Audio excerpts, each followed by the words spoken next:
Good evening, everybody. Welcome back to another video. In this video, I'm just going to talk briefly about the time element of triathlon training.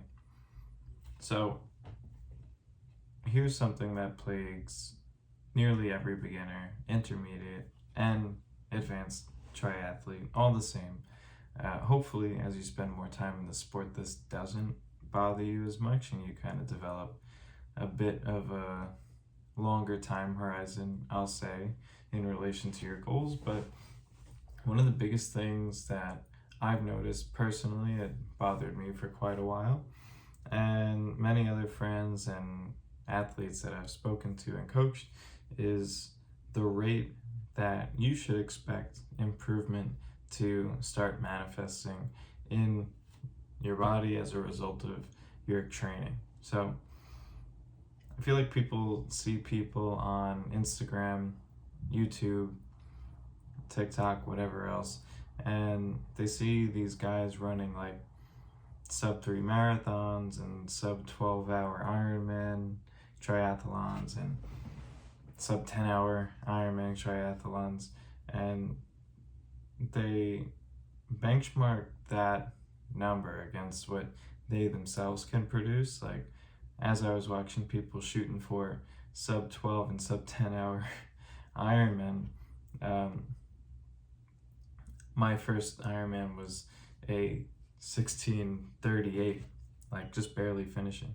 And now, even last year, it's still at like a very average level, where you would think that like a difference of 2 years, where I'd only really trained for the second one for 8 months, in that time gap, you'd think that there'd be a much greater increase in your time and improvement in your time.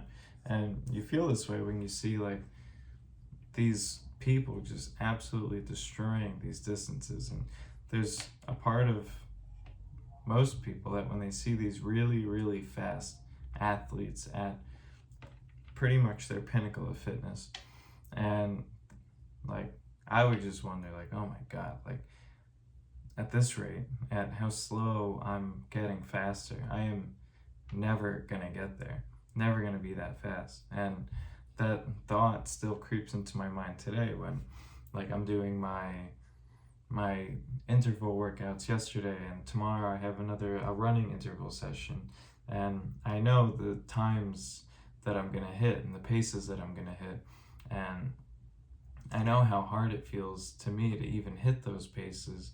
Meanwhile, those peak paces that I'll be hitting in my intervals there's some of these guys' zone 2 efforts, and there's a part of you that just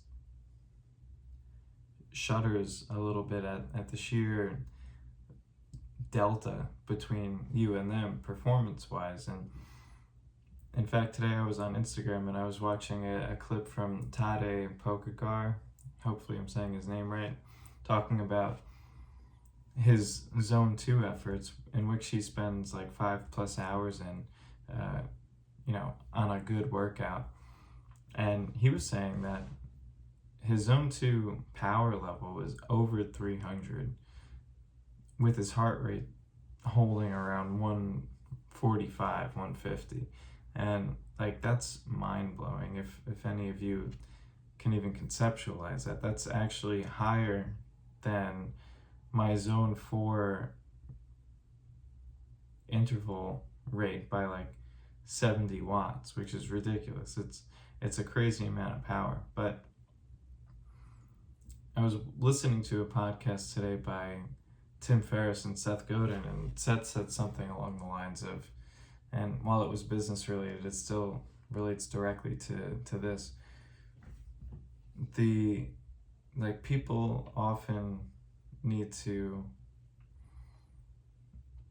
recalibrate what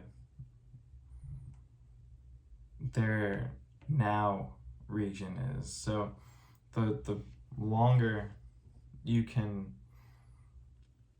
expand your perspective on time and growth, the better off you're going to be as a person, because the best people in business understand that there are no shortcuts, and the real goal and the real strategy that you should move forward with is gradual improvement rather than quick success. And quick success in the sports world would be like, I just want to be like this fast now, where it doesn't work like that. And the people who end up staying in the sport and succeeding in the sport understand that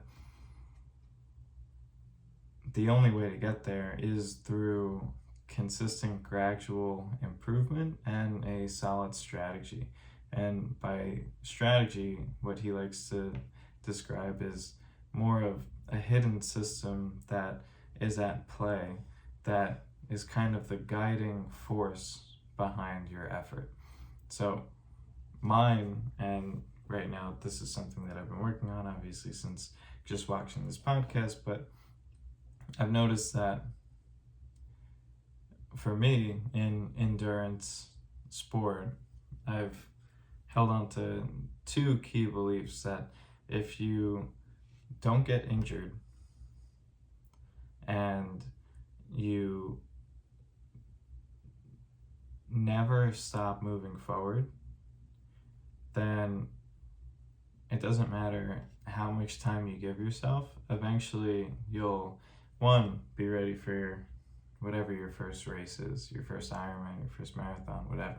But two, if you continue down that path to not getting injured and not stopping moving forward, then you'll just continue to improve over time and not really have any major setbacks, because obviously the first principle is to do what you can to not get injured. Train smarter, give yourself the rest when you need to, eat properly. All these things fall into this grand strategy that help you move along in your career. Now, if you can imagine being perfectly consistent and not stopping moving forward and not getting injured, no major setbacks, and you just continue training for 2, 3, 4, 5, 6, 10 years, that by the time you get to that point, that 10 years from now, you're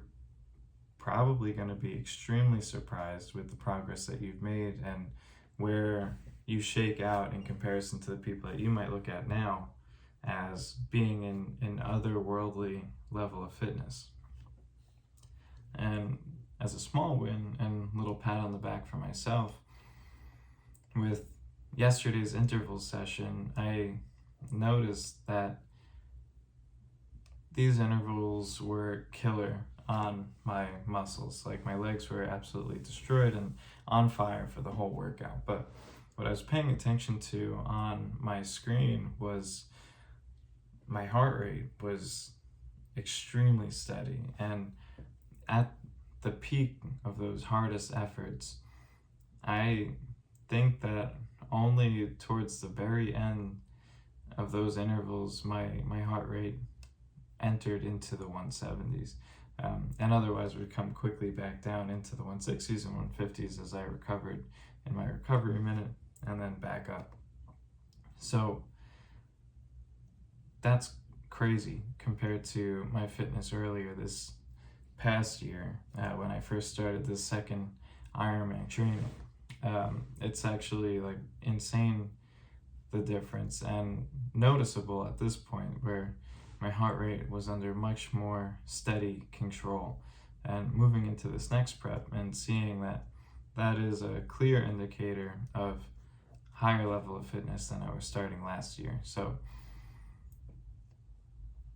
the changes are going to be gradual, the changes are going to be small, but even with this 1 year milestone and 1 year milestone, looking at the difference between the two, it's those subtle differences that really make all the difference.